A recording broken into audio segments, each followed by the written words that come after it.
All right there, adventure riders. Here's an update on my conversion. So yeah, it has been a while.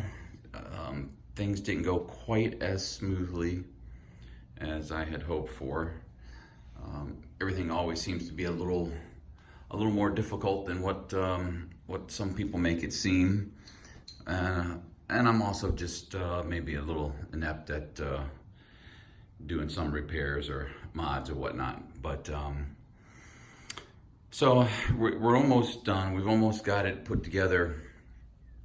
Some of the things, as you can see, that's on here. We have the Baja Designs XL Pro headlight. I'll do another video where I go over everything and show you how it works, all that good stuff. But we've got the extended Safari fuel tank. We've got our seat concepts seat. I put on a little Tusk brake lever. I've added on the Tusk wiring harness, which also comes with this adapter here, so that when the rear brakes are hit, it will fire off the brake light. Let's see, what else have I done here? Just a little, I mounted this accessories bar. I'm going to call it an accessory bar. It's going to be my accessory bar on here so that I could put another outlet on here. And I figure I would also put my GPS up there whenever I get that. This is just a little USB, little USB outlet here.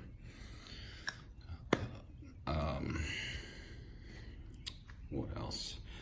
I got on the 12 o'clock Labs tail lights, the Edge 2 tail light with the license plate holder. All this works really well now. Also, got the keyed ignition, which I'm not too sure if I really need it or not.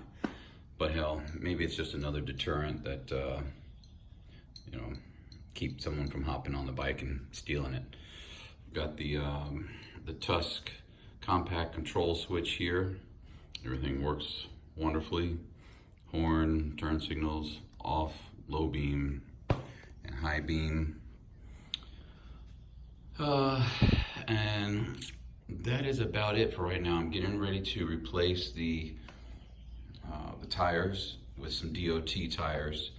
These are excellent dirt tires, by the way, but they aren't DOT. These are the Michelin Starcross 5 soft tires, but they are not DOT. So I had to go out and get some DOT tires, and I went with the Dunlop 606s in the back, and I'm going to be putting on a Pirelli, I think it was an MT21 in the front. Again, the front I have on here is the Starcross 5, also by Michelin. But I will be changing out, the next steps, I'll be changing out this front, the front sprocket and the rear sprocket. I'll be going to a 14 in the front, and I think it is a 47 in the back. So we're not wound out. We're not wide open going down the highway at 60, 65 miles an hour. But anyways, it's coming along. Had a lot of issues with integrating the wiring harness into the headlight, into this new headlight, getting that integrated and it all wired up together with the Tusk controller. But I tell you, I mean, I got on the phone and emails with engineer with Baja Designs, post-sales support guy, very good. I had Rocky Mountain ATV engineer to go over this Tusk, the Tusk stuff, and I've even been on the phone with the 12 o'clock Labs guys, and everyone was, they all went above and beyond. That kind of blew me away, the tech support that I got from all three of those companies. they were actually calling each other for me to get this thing squared away. So when I go over the functionality of everything, and once I'm pretty much said and done, I'll kind of go over what as best I can what some of the hiccups were.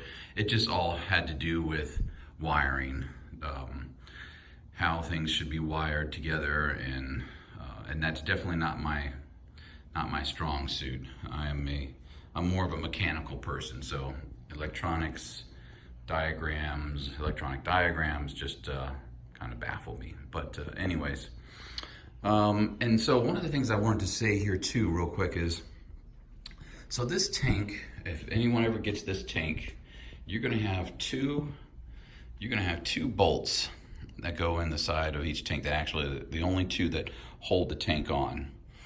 Those are a major pain in the ass. Not the stock ones, the ones that come with Safari tank. Those are a major pain in the ass to get in and out as needed. I mean, to the tune where I stripped off the other side, put in their screw in. I actually kept turning it, and it wouldn't turn, but it still had more to go, and then I just ripped it right off. Okay, so that's a lot of fun, having to get out a strip bolt somewhere in there like that. So I got that one out, and I said, okay, well, let's try this other side. Well, sure enough, I got it in, and then when I was trying to take it back out, it stripped. So, enough of that happy horse shit. Your air filter is under here, guys. So if you have to change your air filter, you are going to have to take your seat off and your tank off.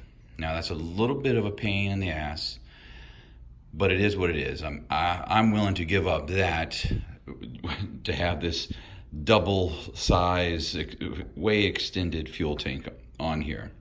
But one of the things that I am using, or I am testing right now, are these ball hitch. You know what? Of course, now I can't remember what the heck it's called, but it's this little push pin kind of deal. And so you just, I don't know if it probably won't pick up those little. There it goes. So you push in on the button, and those little balls will retract on there, and then when you push in and let it go, then they kind of lock on the inside.